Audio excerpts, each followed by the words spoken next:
We have been studying our way through the gospel according to Matthew. In this portion, we are going to be looking at Matthew chapter 17 and verse 4, reading from the New American Standard Bible. Matthew 17, verse 4 says this, "And Peter answered and said to Jesus, 'Lord, it is good for us to be here. If you wish, I will make 3 tabernacles here, one for you, one for Moses, and one for Elijah.'" Now, when you read this verse, read it as the picture of awkward silence. We have all been in those situations where something has happened and we are not maybe really sure what happened. It could be something good or it could be something bad. There are a group of you and everyone is uncertain as to how to react. In a situation like that, someone has to say something, for the silence becomes unbearable. The problem here is that no one really knows what to say, and as a result, what will be said will be awkward.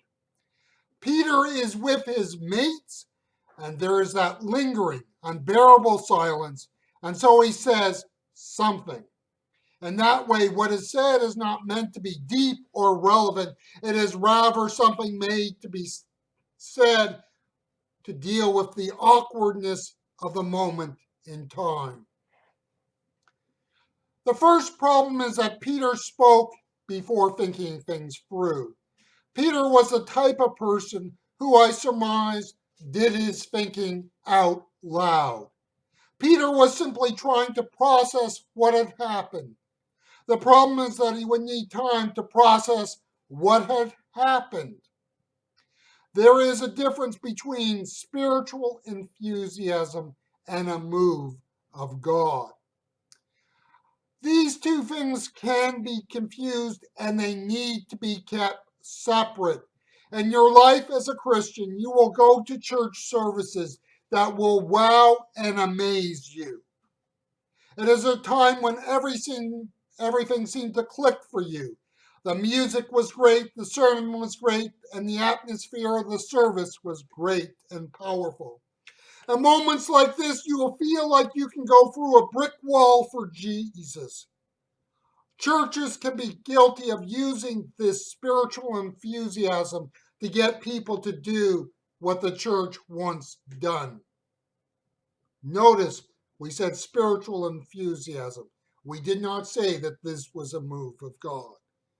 A work of God is something vastly different. It needs nothing but the voice of God speaking to you while you're at the grocery store or finishing the afternoon commute. You're there on in the transit system, a bus or subway. And for whatever reason, in that moment, there's a stillness and silence, and you hear God speak. Spiritual work of God can come when your life has completely blown up on the other extreme. Now ask yourself, was Peter moved by spiritual enthusiasm, or was Peter at that point moved by a move of God? What did Peter do?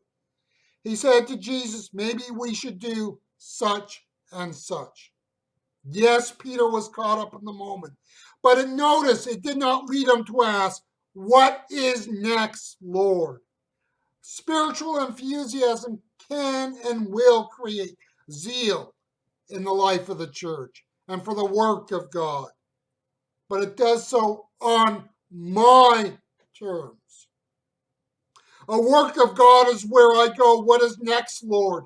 I am your servant.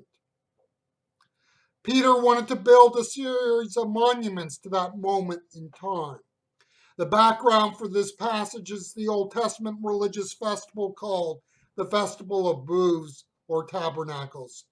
See Leviticus chapter 23 and verses 33 to 43.